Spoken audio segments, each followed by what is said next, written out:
대학가 상권 투자, 그 다음에 떠오르는 상권 투자, 이렇게 두 개를 비교해봤을 때는 안정적이신 분들은 대학가 상권들을 선호하실 것 같고, 그렇지 않다고 하시면 좀 새롭게 생겨나는 상권으로 가실 것 같습니다.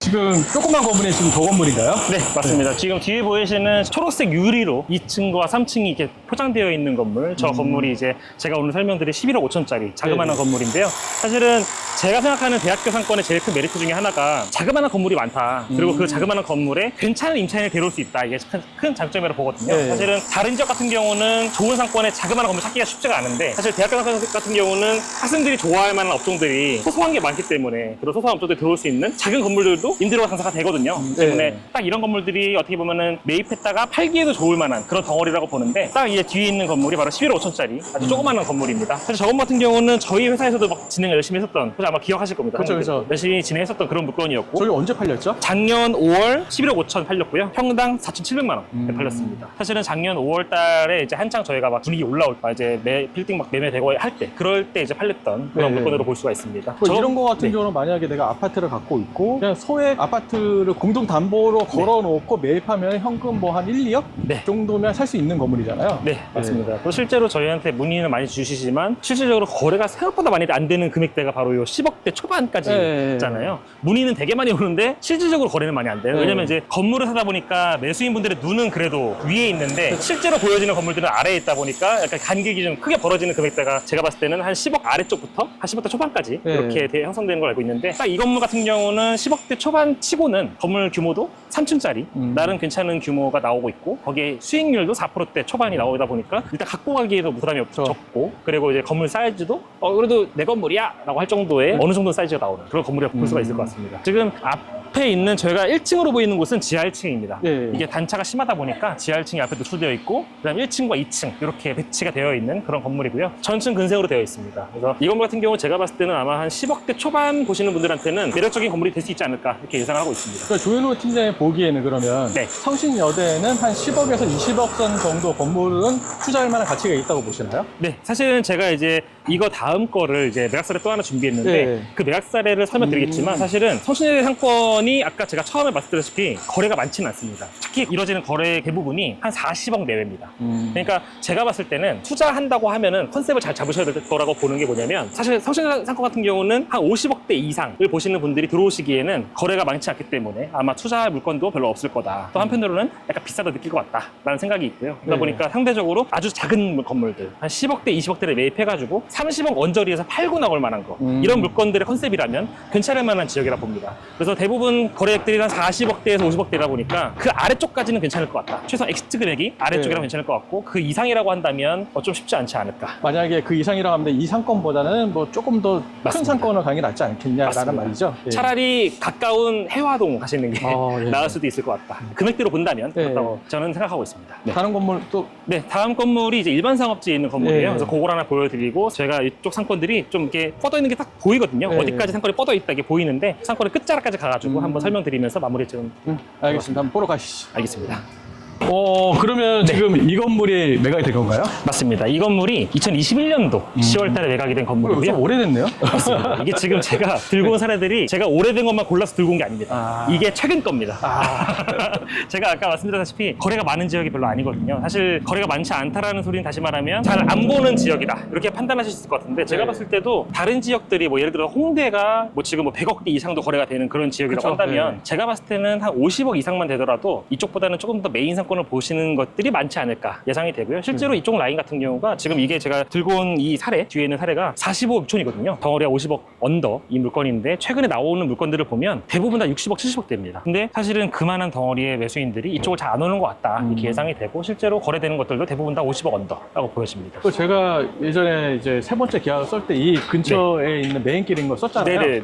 그렇게 얘기를 드렸었는데 유동 인구가 그때보다 한 반 정도로 줄은 것 같아요. 반 정도 정도나 주셨습니다. 그때도 지금 메인길 가면 지금도 사람 많기는 하지만 그때는 더 많았거든요. 그때 제가 메인길이 평당 뭐 1억 왔다 갔다 했는데 1억에 네. 팔린 건 없고 뭐 8,900원에 팔렸었거든요. 네네네. 근데 지금 또 이제 한 그 정도 금액이라고 하니까 네, 거의 비슷한 수준이 합니다. 네. 사실은 지금 이 물건 같은 경우도 평당 6,500만 원 거래된 네. 물건인데 이 동네에 6,500만 원 거래된 물건도 별로 없습니다. 그러다 보니까 평당가가 빠르게 못 뛰어주는 부분이 분명히 있고 아마 빠르게 못 뛰어주는 부분 중에 제일 큰 부분은 매수인이 적다는 부분. 매수인이 적다라고 하는 걸 쉽게 말하면 금액이 좀만 커져도 이제 매수인들이 잘 안 들어온다라고 판단될 수 있는 부분이 있기 때문에 제 생각에는 아까 보여드렸던 메가사례처럼 네. 아주 소액대 물건들 해가지고 임대 수익을 잘 보시면서 월에 적자 안 보면서 조금씩 이자를 내고 네. 이제 월세를 조금씩 받아가시는 그런 구조로 갖고 계시다가 향후에 엑시트 하시는 방향이 제일 베스트로 보입니다. 사실은 제 생각에도 이 지역 같은 경우는 아까 말씀하셨다시피 유동인구가 계속 줄고 있는 지역으로 보이거든요. 오히려 제가 처음에 말씀드린 것처럼 인근에 좀 좋은 상권이 많다 보니까 자꾸 뺏기고 있는 느낌이 들어요. 그래서 이 대학교가 유인력이 있다 보니까 대학교의 힘으로 약간 굴러가고 있는 사건으로 보이고 네. 외부에서 어떤 유인력이 있어서 사람들이 추가로 들어온다 이런 부분은 적어 보이기 때문에 지금 이 뒤에 있는 사례처럼 2020년 1년도에 나와 있던 이런 6,500만원짜리 사례 이 이후에 더 높은 금액의 사례가 자꾸 안 나오는 그런 요인이 되지 않을까 싶습니다.